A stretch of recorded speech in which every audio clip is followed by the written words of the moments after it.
So while we're transitioning here, one of the things that we were asked to do when, by the John F. Kennedy Library Foundation, Stephen and his colleagues, and with Jeff and the USRA folks, was to sort of highlight some of what's going on at Rice. One of the things that came out of the Apollo mission, I think technically, although someone said, I was talking earlier, was maybe the Manhattan Project, but one of the things that came out of the Apollo program was the kind of phrase Moonshot. And so we now use it for almost everything about these sort of major scientific challenges that we have that may hopefully benefit society and take resources. So I am very honoured for this. This is a very distinguished panel we have here to do our future panel. I think they're going to introduce themselves, and you're going to get a break from me, thankfully. Our moderator is going to be our very own Dean of Natural Sciences, the Weiss School of Natural Sciences, Professor Peter Roski. So he's going to take the floor and lead the next discussion. Thank you.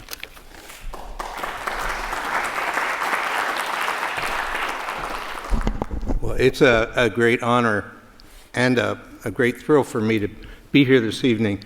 I am a child of the space era, and I remember when I was in second grade and Sputnik was launched, and I thought that was really amazing until I discovered by watching my teacher that it was a very dark day. And I had to have my parents explain why the first satellite launch was a terrible thing. It took me a few years to understand politics. But I think I watched every NASA launch live on TV until 1986, when I happened to be giving a seminar at the time. I was already a tenured professor.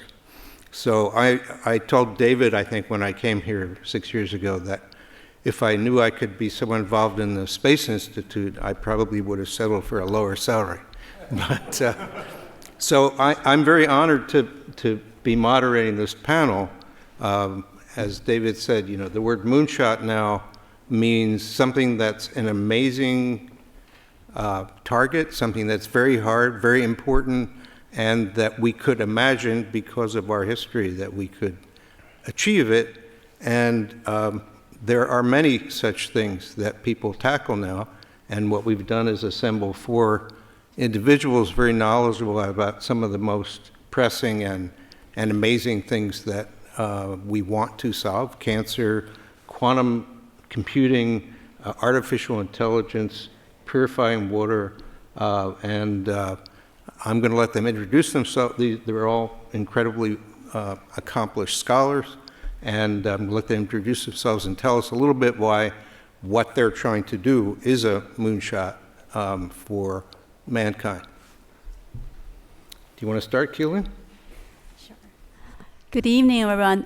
My name is Qilin Li. I'm a professor in the Department of Civil and Environmental Engineering here at Rice University, and my research deals with mostly advanced technologies for water purification, desalination, and wastewater reuse. I'm José Onushik. I'm a professor in physics and astronomy here, but also has appointments in chemistry and biosciences. And it's interesting to see that basically how you need to put lots of things together to solve big problems. So here's a theoretical physicist that came to Houston because I want to start work on cancer. So that's interesting. I may tell a little bit more about it as we come along.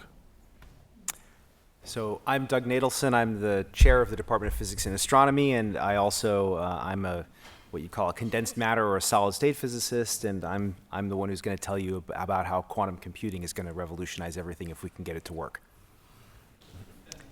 My name is Moshe Vardi. I'm a professor of computer science at Rice University, and my research area is artificial intelligence, and I try to teach computers to think.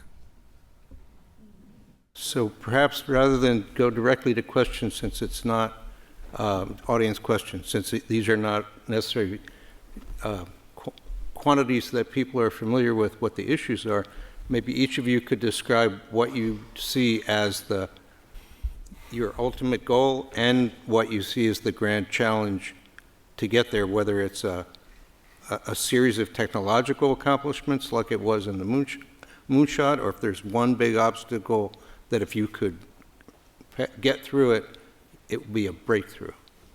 Is that Keelan? Yes. For my field, what I really passionate about and really dream to do someday is find a completely new way to supply water to our cities. And we've been using the same water technologies for over a century now.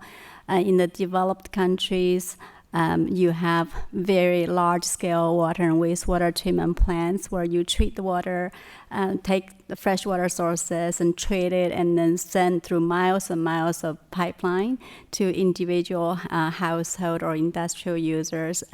That technology has been very effective and very low cost for us, and we've used it to greatly improve public health for the last century, but it is also suffering from a lot of problems. We know that moving that huge volume of water takes a lot of energy. We also know that in that system we don't have a lot of flexibility. So every system is very chemical intensive, energy intensive, and also complex to operate. In this country, our infrastructure is also aging, so you can experience problems in water quality with the formation of toxic disinfection byproducts in a very long pipeline because water spends a lot of time being transported in these long pipelines. You can also have regrowth of pathogen. Maintenance of these systems is also very expensive, to be honest, and we can't really afford that. In the meantime, in developing countries, they can really copy the same model because they cannot afford this very infrastructure-intensive method of water supply. So our vision is to develop really smart water systems, smart in the way that it can utilize whatever local energy sources and there is, being it waste heat or solar or wind or wave, and also being able to treat different sources of water. So if you're in an area that has very limited access to freshwater sources, the system can treat seawater, wastewater, gray water, brackish groundwater, and also smart in the sense that it produces water to the level of quality that they really need. Today, we treat all our water to drinking water quality. We use our drinking water to flush our toilet, to water our lawn, to wash our car. And only a small fraction of it is used for drinking. That makes no sense given how energy intensive water treatment is. And so these smart water systems will hopefully be able to tell how much demand is for potable water, how much is for non-potable water, and treat to that level of quality needed, being able to be used in an environment that does not require massive infrastructure, miles and miles pipeline, and huge water and wastewater treatment plant. So that's what we are working towards, and I hope that in my lifetime we will be able to see that happening.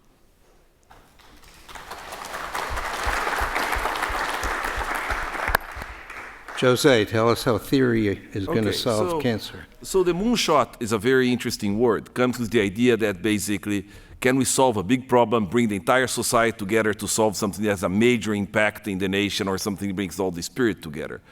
Cancer has been a word like that, basically. We had the first war on cancer by Nixon that went pretty much nowhere.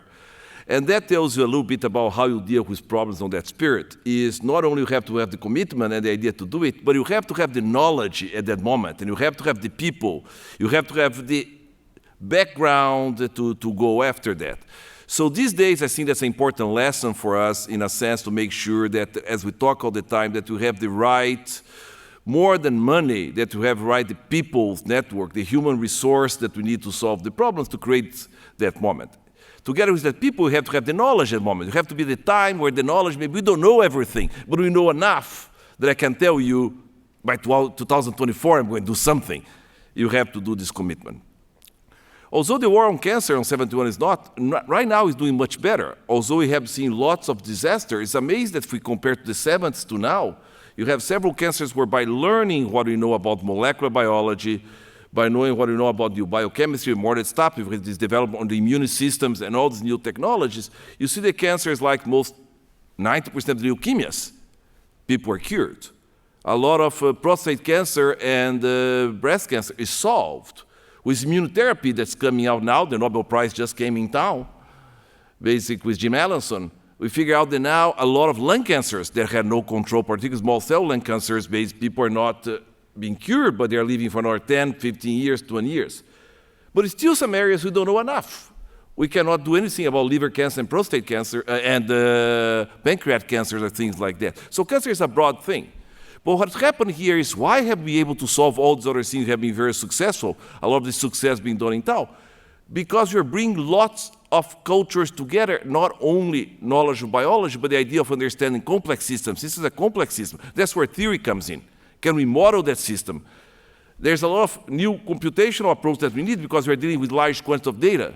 So when you're dealing with this problem, that really becomes now a complete different, say, moonshot than basically we had before, is something that comes that you have to bring these different expertise together. Now, going to the discussion we have the previous panel, when you bring all this expertise together, not only you cure cancer, but people learn to do other things because now you're bringing people with different talents. And people figure out they can solve other problems they never thought about solving other problems. And I think that's one of the things I want to point out, that basically that's the reason I moved to Houston. It's just an amazing thing. It's an amazing thing that you live in a place now that I can go and talk to physicians at MD Anderson, talk to them, write papers together. When could you imagine that you could have a theoretical physicist working with people that were physicians at that time? And this is the day that we can go after this problem by bringing together theory, model of complex systems, together with a lot of experimental information, and then large quantity of data and try to make sense of it. We are the data of big data.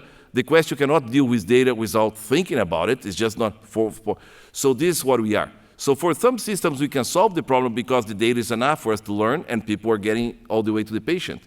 But I think that's basically cancer is going to be a moonshot for many, many moonshots because we have many, many different cancers. But I can tell you that although we have very bad news, you see, for some other things compared to 10 years ago, we are in a great time.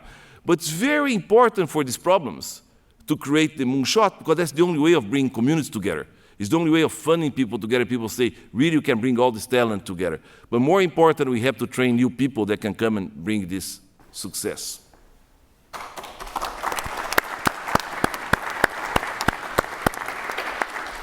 Doug. So quantum information science is analogous to a moonshot right now because there is, in fact, a national quantum initiative. I don't know how many of you have heard of this, but this was passed by Congress last year. And in fact, the similarity to the space program extends to the fact that some fraction of this is motivated by fear of what foreign powers are able to do. So what's the idea here? So you've probably all heard of the expression Schrodinger's cat. This is the idea that if you're able to look at matter on a scale where it really behaves quantum mechanically, you can get very unintuitive things going on, like a cat that can, in this thought experiment, is sort of a combination of alive and dead at the same time. So if you can control matter on that scale, instead of having a bit in a computer that's a 1 or a 0, you can imagine having a bit that is somehow both a 1 and a 0. If you have 8 bits, instead of having just certain discrete combinations, you can imagine of putting these 8 bits in what's called a superposition and having all possible combinations of them at the same time. So on the computing side, the hope is, the idea is that there are certain classes of problems you will be able to solve. If you can really do this, you will be able to solve certain classes of problems extremely quickly that you could never solve on classical computers. The most famous example of this is factoring. So all of our encryption that's used out there for the most part is based on the fact that it is really, really easy to multiply giant numbers together, and it is very, very hard to look at a huge number and break it into factors. If you have a general purpose quantum computer, it is already known how you would do this, how you would take factoring and make it quick. There's database search, there's ways of simulating, of understanding chemical structures. There's a whole bunch of ideas about what you could do if you had these quantum computers. And I should also say, it's not just quantum computing. There's sensing. There's ways to, if you can control matter at these scales, this is the key to the atomic clocks that are really responsible for GPS. You can also do quantum communications. Imagine being, and this is the thing that the Chinese did that scared a bunch of people, you ought to be able to send completely secure communications in the sense that you could distribute keys in a completely secure way and know for certain that no one was eavesdropping on you, right? You can basically send unbreakable encryption. So there's a lot of potential to be had here. It is technically extremely hard because you're trying to balance two competing things. To do what you want to do, you need to have exquisite control. You need to be able to reach into your systems and do just what you want with them. But at the same time, in order for these systems to remain in their quantum state and not sort of collapse is the term into classical behavior, they also have to be very, very isolated from the rest of the world. So you're trying, on the one hand, you want to be able to reach in and fiddle with everything, but on the other hand, you want these things to be completely isolated. So there is a big national effort at this, and it's also a very large commercial effort at this. Intel is spending a ton of money on this. Google is spending a ton of money on this. Microsoft is spending a ton of money on this. A lot of the federal research on this historically has been funded by the National Security Agency, not necessarily because they want to read your email, but they want to know if someone else is able to read your email. So it's a very exciting time. I had a colleague here who asked me, what big societal problem can quantum information address? And I said, the timing is such, that's like asking someone in 1946, what are you really going to do with digital computers? Right? It's really early days yet, but it's a very exciting time.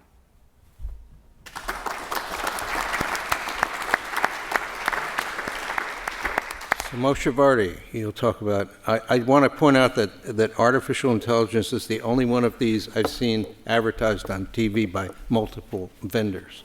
So you have a more challenging thing to do here. So I think there are three very, very kind of huge, big questions in science.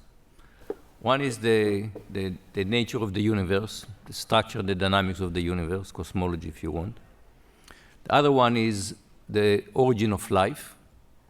I mean, evolution tells us how life evolved, but it doesn't really tell us where this life comes from.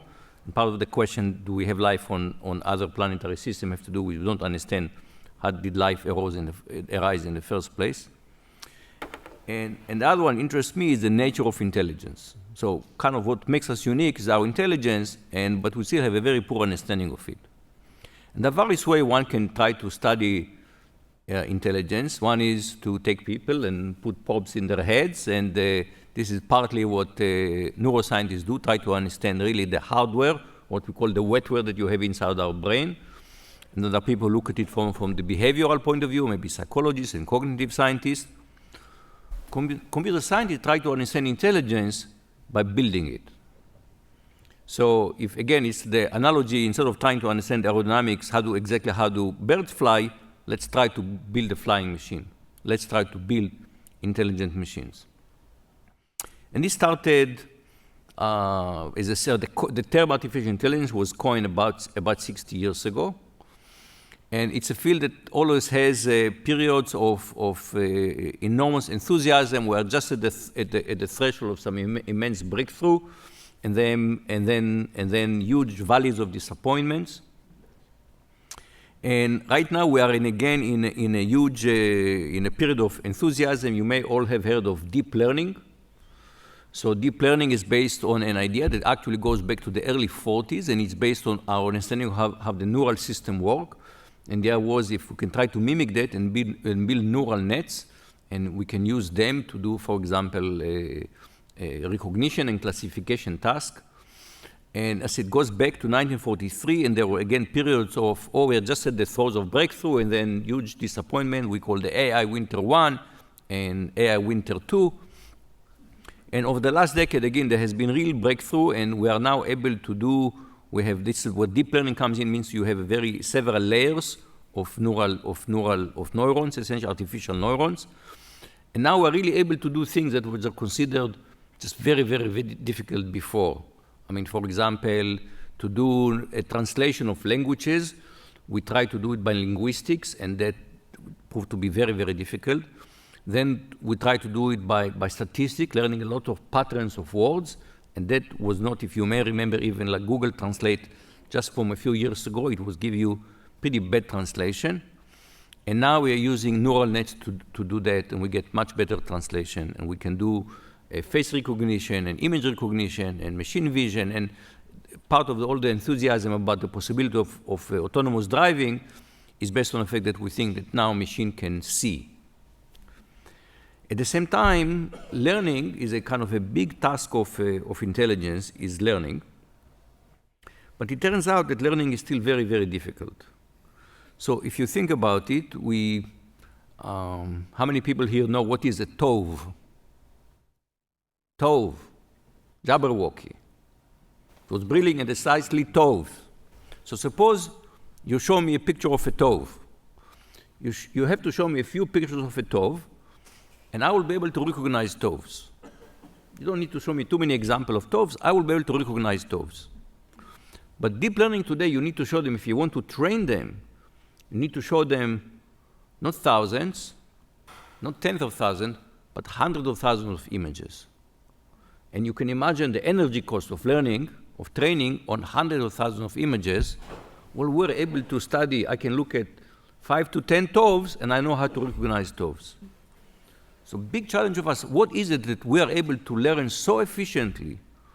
And now, after 60 years of working on neural nets, we have to, it's a still enormously heavy computational task. And in fact, much of the progress of the last 10 years was because we developed very specialized hardware. So you have companies like Google, and they're building specialized hardware just to implement these learning algorithms. And I can recognize TOV by looking at 5 to 10 examples.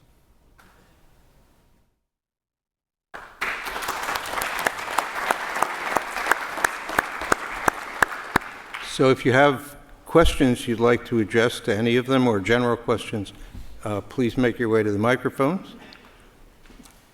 And we'll be happy to start over here. My question is in regards to artificial intelligence. After some reading and experiencing using some systems that claim to be artificially intelligence, I coming up to the conclusion that that intelligence doesn't really reflect human understanding. Let's say an intelligence system is trying to predict my choices when I'm searching, and sometimes some results are something I didn't even know that existed, and I'm thinking, how can this intelligence system is relating this search, this concept, to things that I have no clue existed? Now it's making assumptions about my likes and my possible shopping spree. So what I'm seeing in this artificial intelligence pursuit is that it has a limit and it has strengths, but definitely not close to human intelligence and human understanding. I see that human understanding and intelligence has a creative factor. It has an instinct, gut feeling, interpretation of fact, like you mentioned. Maybe a human can learn how to identify anything with 5 images because you bring into the play your prior experiences. In your childhood, you learn something, you remember, you pull in from your experiences in your human experience, and you make decisions. And that's not happening in artificial intelligence. So my question is, your point of view of limits in artificial intelligence, and where do you see the strengths? So maybe we can focus on the strengths so we can have more useful and powerful artificial intelligence, and whatever is human, maybe leave it to the humans, if you have that perspective. Thank you. So it turns out it's actually very difficult to define intelligence. And we have another problem when we have to talk about human intelligence, is that we have a subjective feeling, okay? So people, for example, have wondered, can machines feel pain? We can try to train a robot to recoil from heat, but does it feel pain? But it's very hard for us to define what does it feel, what does it mean to feel pain, other than what we are really feeling. So the goal in AI is not to produce human intelligence. That's what we call artificial intelligence or machine intelligence. Instead can machine perform intelligent tasks? So there are certain things that we thought require intelligence. We thought that playing a very good game of chess requires intelligence. We think people play chess, they must be very smart people if they are very good players. People who play Go, we think they must be very smart to play the game very well. Well, machines can do it better than people. So now people say, oh, playing chess doesn't really require intelligence. We have dismissed it because machine won. It reminds me, when I was 14, my 9-year-old brother started beating me in chess. And I told him, it's a child's game. So the question is, what can machine do? And not saying how human it is. Now, for example, can machines be creative? So again, take out the emotional content that you think of creativity. And you look at it, can machine write poems that people will say, oh, these are interesting poems? Can machine create paintings that people say, wow, this looks like an amazing painting? And there is an area of research called computer creativity. And again, you have to take it in not, is it creative as people, but does it have some feature of creativity? And the answer is we're making such progress in that I think it was maybe a year ago that, the Christie sold work of art by AI. And so now you can find actually articles that are asking if AI creates a piece of art, can we say that this system is an artist, or maybe the person who developed the system is the real artist? So now the philosophical debate, what does it mean to be an artist? And only happens because we have computer-generated art that people are saying, wow, this is impressive art. It's going to be somewhat different than the way human do it. There is some talk about artificial general intelligence. Okay, so we are an amazing package of many, many intelligent talents that we can do at the same time. And if you think about connect to the space mission, think what happened with Apollo 13, the degree of creative problem solving that was demonstrated both by the astronauts and by the people on Earth, by the engineer on Earth. Amazing creativity to bring these people back. We are nowhere near being able to build machines that will demonstrate such feats of creative problem solving. So ultimately, it's an open question. Just as the open question is, which is still an open question, can we build quantum computers? It is an open question. Can we build artificial intelligence that will be able to compete on a very wide array of tasks with human intelligence? We'll have to wait another 50 years and see what will happen. Yeah. We'll go here and then over here next. Go, please. Okay. First, I have a little bit of a kind of a greeting for Jose. Hispanic Heritage Month begins on Sunday, September 15th, ends on October 15th, so I just want to say enjoy. But my question is, the burning question for probably just about anybody in this room that's had a family member suffering from cancer, how close are we to creating a chemotherapy or some other kind of therapy that will kill only the cancer cells, unlike what chemo does when it kills healthy cells? Kill only the cancer cells. Okay. That's the goal of everything. The idea is I'll be a little bit more restricted than you are. We don't have to kill only the cancer cells. We'll make sure that we don't kill too many of the other cells that cause damage. You can kill a few of them. So conventional chemotherapy comes from the idea the cancers have to reproduce very, very fast, right? So the idea is the other cells are reproducing very, very slow. So you try to say if they are not reproducing very fast, they die because the nature of cancer, right? So they say if I put some drugs that kills every cell that's reproducing, that's what chemotherapy does, the ones that are doubling, they're multiplying very fast, I kill them, I stop the cancer, the others do. But there's a lot of damage that goes with that. That's where immunotherapy is helping these days. What's the idea of immunotherapy? You expect that now your immune system does the job of killing the cells. The problem is the cancer cells are very similar to the regular cells. So if you send immune drugs, they have a difficult time identifying these things. So what you have to do now is to identify what are the few proteins on the surface of the cells that only exist on the cancer cell, but they don't exist on the regular cells. And now I teach my immune system to amplify that signal. So the idea of immunotherapy is an amplification of the signal that happens on that. And then on the cells that were lucky enough to have enough different proteins, people have been very successful. That's why on lung cancers, if there's some small cell lung cancer now, you have things that save 2/3 of the people, but 1/3 still die. Why? That 1/3 was unlucky enough not to have that protein on the top of their cell, so you cannot do these things. So in a sense now is, how can I combine these therapies? So what you're trying to get for your answer is the following thing. The more I can combine therapies, the more I can kill cancer without causing damage. Because if I do a cell or I do a particular chemotherapy that attacks that cell, I do immunotherapy that attacks that cell, and now I have a multiplicative effect of attacking that cell, but the damage is not multiplicative because the things are just that cell. That's what you have to do. And that's why combined therapy becomes very interesting. But more interesting these days come how do you apply multiple drugs? And that has been successful in many cases. The case of, I think the most common case not on cancer is HIV, where this cocktail of therapies pretty much doesn't cure the disease, but you have people living for a long time. People are trying to get the similar things on that.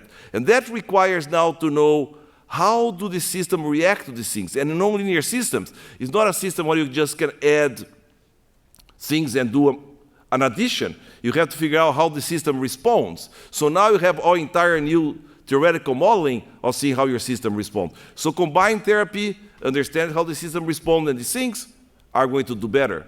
And in some cases, we have been successful. In some cases, it has been a disaster. Some cases where we have identified these proteins or these things have been doing. But that's the goal. It's combined therapy is really learning how your immune system behaves better. And more than anything else, what people are doing these days is actually personalized medicine. Basically, these days in a lot of immunotherapies, you get the patient, you take their cells out, you train them outside, and you insert back into them. And that's a beautiful area coming together. And I think that a lot of us, in our families, we had people that we lost them to cancer. But in many cancers, we're getting less and less people dying to cancer. You hear less stories of people dying from breast cancer. You hear less stories of people dying from leukemia. However, if you have someone in your family that had liver cancer or pancreatic cancer, we have a problem. And the problem here is not because we don't know the biochemistry and the molecular biology, it's because the fiber protect the cancer is so big, I cannot get the drug in there. So basically, and that cancer is so protected when it comes, so these are things that we don't know anything about it. How do we attack the cells in between and not even the cancer cells to get there? And that's a big area of research these days. So not every cancer is the same. I think we are much better there, but there's much more to be learned. But sort of combined therapy, different multiple drugs, and this effect may allow you to be more focused on the cells you are against and cause less damage to the other cells that you have. Because one thing you learned, you just said, I'm going to finish here, is that it's not enough to give more drug because you may kill the patient. So the question is, how do I kill the disease without killing the patient? And that's always the threshold of most cancer therapies these days.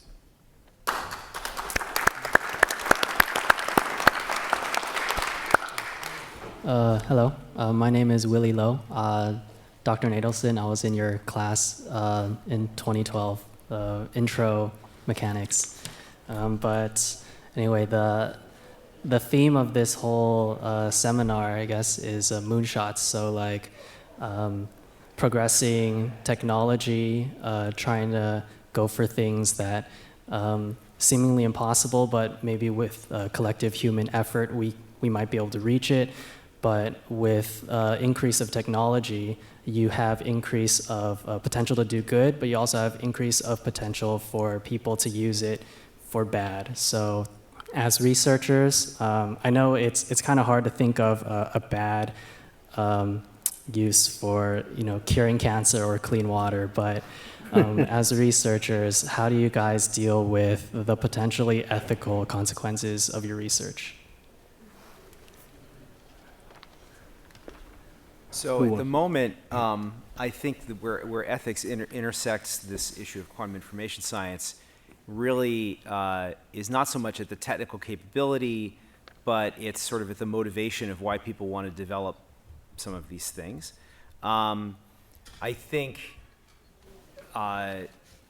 there's, I mean, it's a little like to rely on the digital electronics example again, right? Digital electronics can do many, many, many things.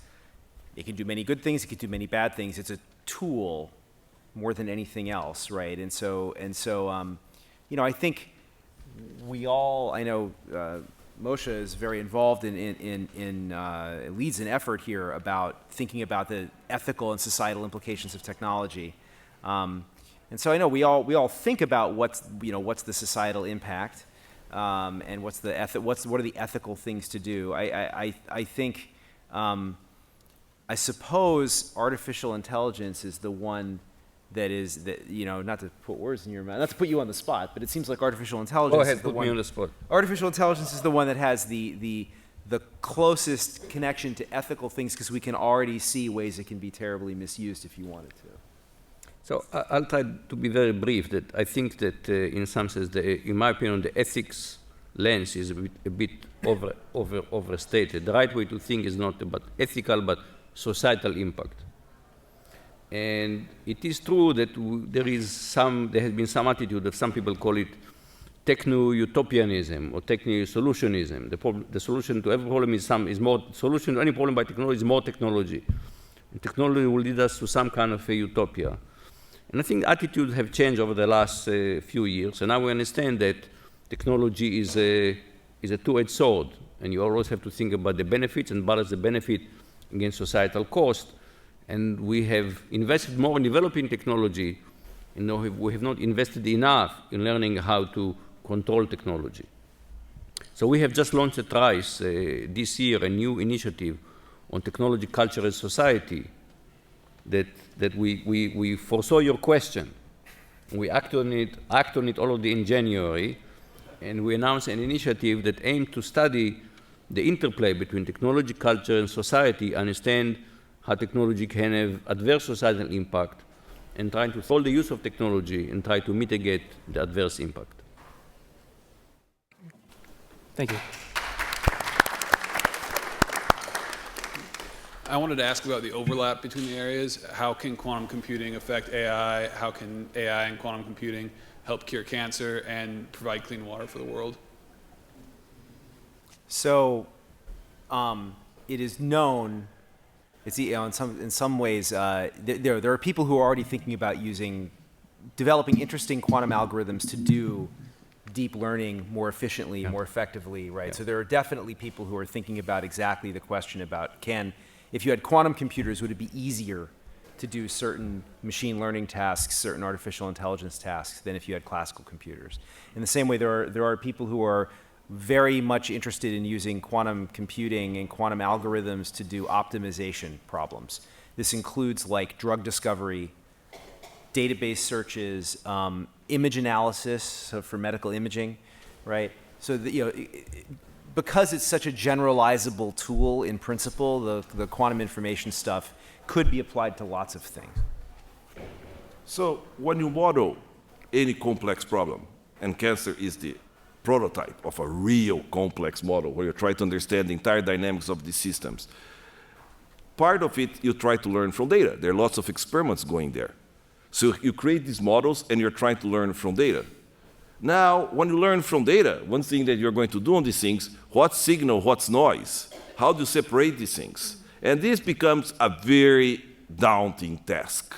So any development that can come from AI on recognizing patterns, something that comes modeling with a model that tells you how is the deep learning that you have. That's basically, if you have a model, it can tell you how many layers you need to put in terms of to learn these things. So these areas are intricate. Lots of problems today is we are dealing with big data in many other different fronts.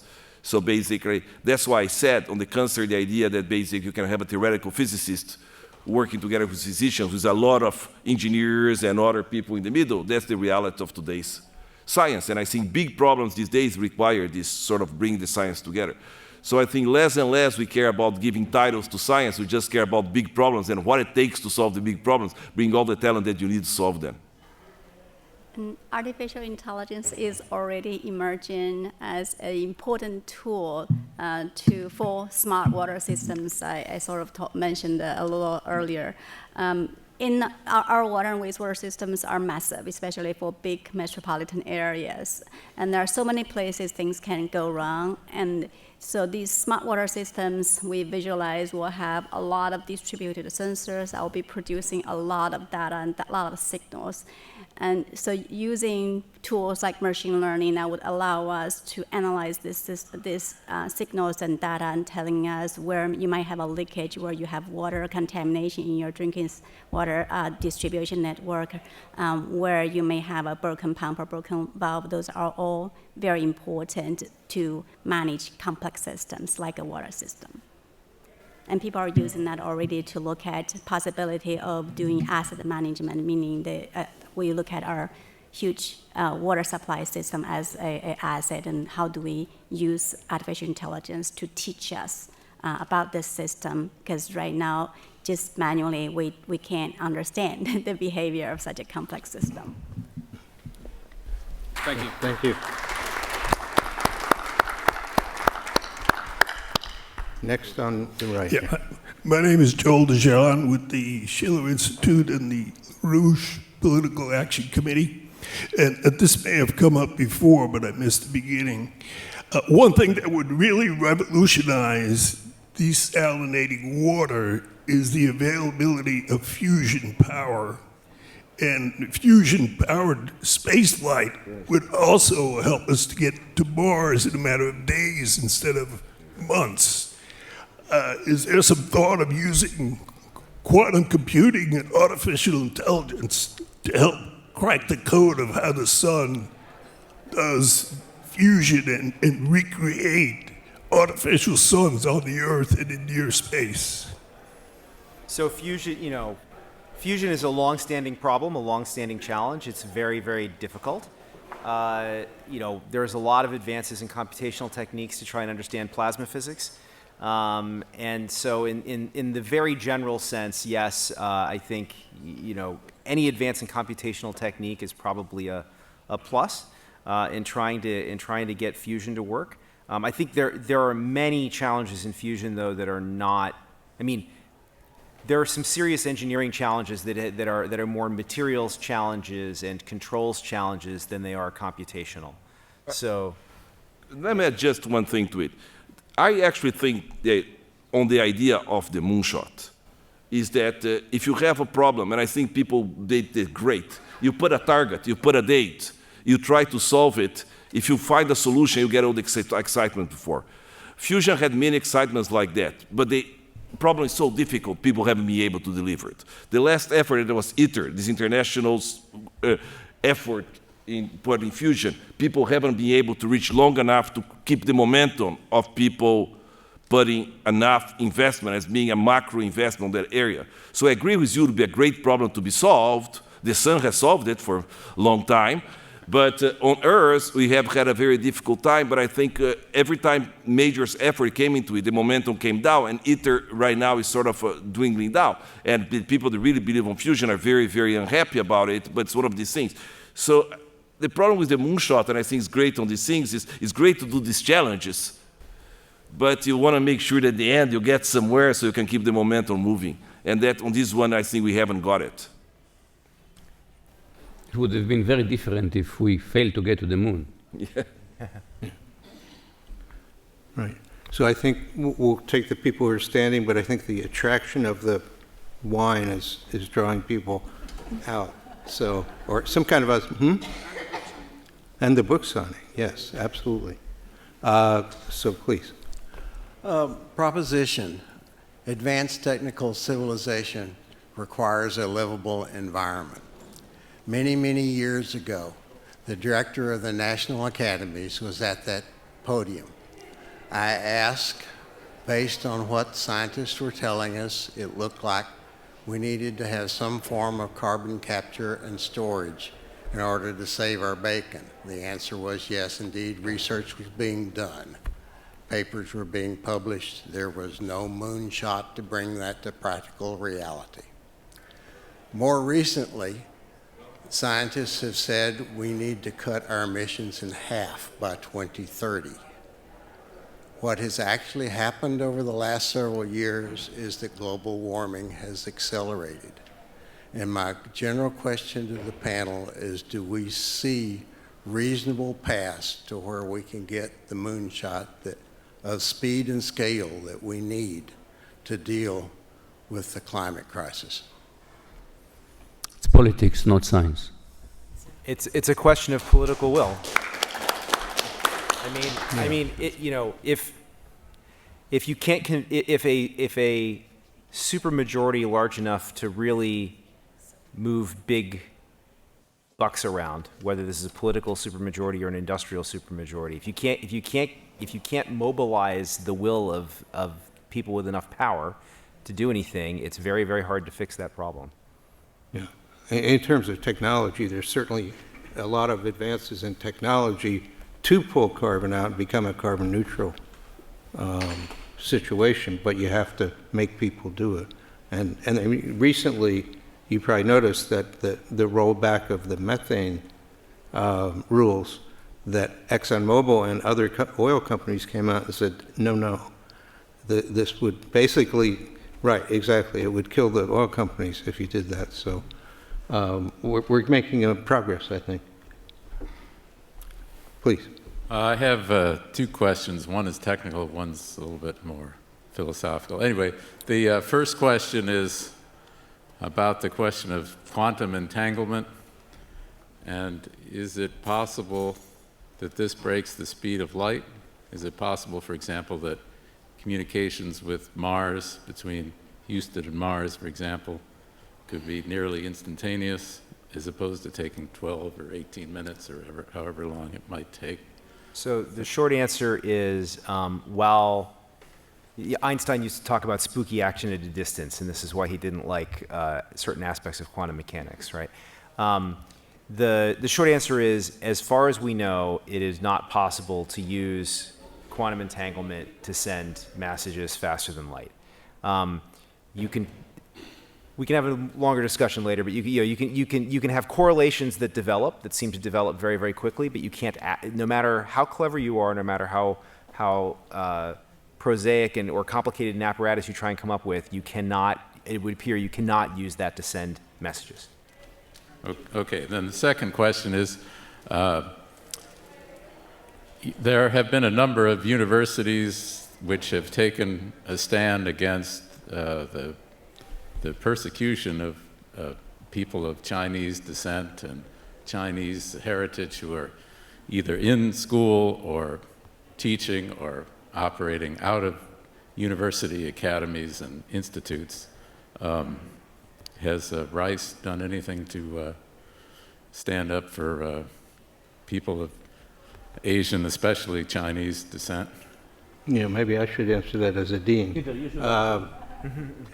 Yes, I mean, we have a very clear policy at Rice to protect everybody against any kind of investigation or persecution based on whether it's Asian descent or any other descent. I don't mean domestically, but I mean to act upon the national government, because the FBI and other institutions. Yeah, my understanding is that, at least among universities, it's become pretty uniform that there's been concern, because we thrive on our international relationships. I mean, the space studies are the epitome of great international interactions. Right. Well, there's a whole... And so the reaction has been to really work at making sure we safeguard people. Yeah. So I'm comfortable with. There was a lot of concern initially among people who were here from overseas, but I think it's settled down. And do you have a question? A woman first. Okay, please. Yeah. Hello, my name is Chastity, and I was just wondering. Just tilt it down toward your. There you go. Yeah. There. Can everybody hear me? Yes. Okay, great.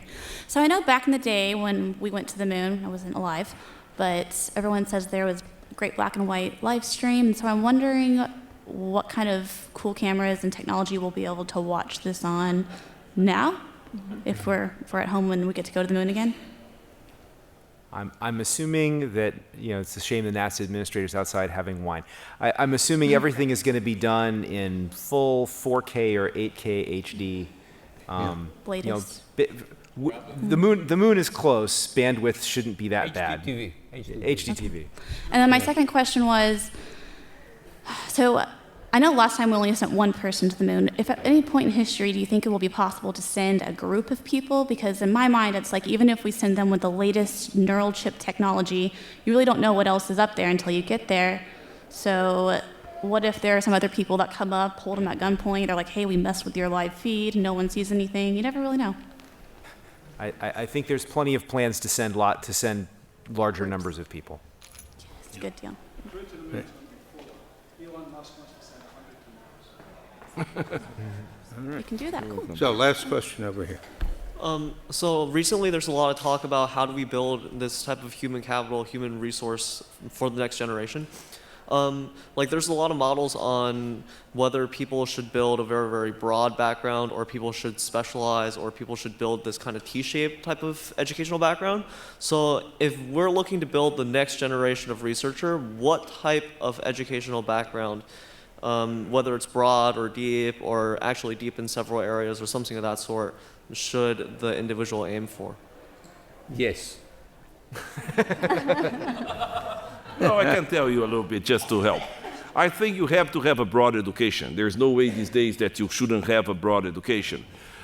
At the same time, you have to be good, very good in one thing. But you should know enough of the other fields so you know how to communicate with people. Because the problems you have now, you have to do it. And more important these days than we didn't do in the past, we have to teach people to learn how to learn new things very fast. You're not training people with one training and then you have that trained all your life. You have to learn people with the ability to adapt and learn new things. So the combination of these three things, I think, is what's necessary on the new education. Yeah, I would add to that just that one of the things that we have learned, I think, primarily from business, is that when you get out of a university, you must know how to work in a team. And so we're bringing team-type experiences down farther and farther. So undergraduate research teams to do research and things like that, because we can't know everything, and it's much more effective to have a group of people who each have expertise but can speak to each other, which is what Jose was saying. So thank you very much to the panel and the audience. Thank you, Peter. Thank you all. My pattern recognition software is telling me that there's food being consumed and alcohol being drunk outside. So thank you all. You know my usual tagline from the Blues Brothers, you don't have to go home, but you can't stay here. Thank you for joining us tonight, and we'll see you out in the reception area. Thank you all. That's why you do it.